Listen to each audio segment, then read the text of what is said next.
So our next question is asking us to find out the solutions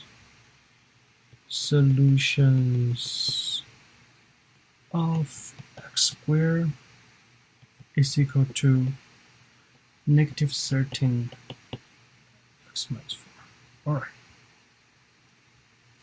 Okay. So in these questions, we notice that we are not be given the what we call the standard form of quadratic equation. So we need to convert to that first. So we just simply move everything on one side and leave a 0 on the other side. So in this case, it will be x squared, since it's negative 13x, so it becomes positive 13x to the left side. And since it's negative 4, so it will become a positive 4 on the left side as well. So we only have a 0 on our right hand side. And now it follows the form of ax squared plus bx plus c is equal to 0.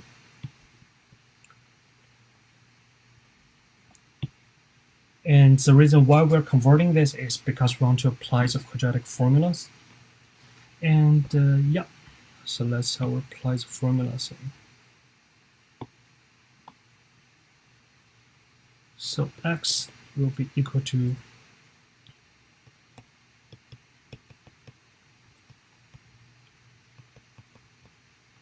negative b positive positive negative root b squared minus 4a times c over 2a, right? So we know in this case a is equal to 1, since because abc is just a coefficient of these three terms. Oops. And b is equal to 13 and c is equal to 4. So let's substitute the number in. So x will be equal to 2 times 1 negative 13 would be 13 squared minus 4 times a, which is 1, times c, which is 4. And let's simplify that. 2 times 1 is just 2, and we lose negative 13 there. So 13 squared will be 169. Minus 4 times 1 times 4 will be 16. Right.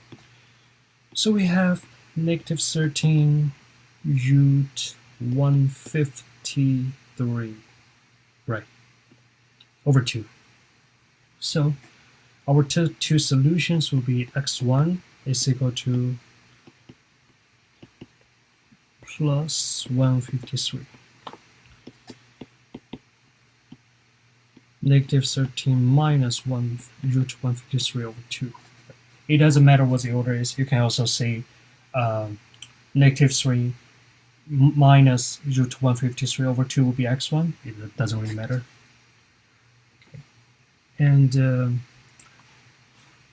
before jumping to next questions, just want to have a couple things to mention. So always remember to convert it to the standard form whenever you want to apply the quadratic formula. And also there's going to be another type of questions ask you how many solutions there are there. And also you can use this way to check your answer. So remember this part. At the beginning when we apply the quadratic formula, b squared minus 4ac, right? So after we calculating b squared minus 4ac, if this number is greater than 0, we're always going to get two different roots, x1 and x2, where x1 is not equal to x2. And also, if b squared minus 4ac is equal to 0, we're still going to get a result. But this time, we have x1 is equal to x2.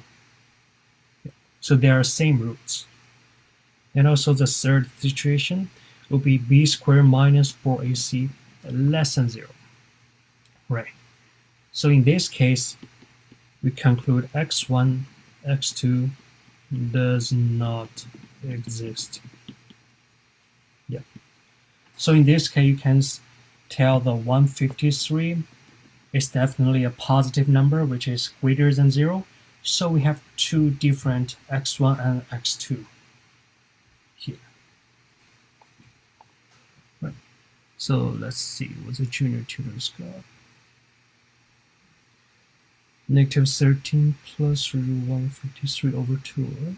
Negative 13 minus, right. Answer is correct. Good work.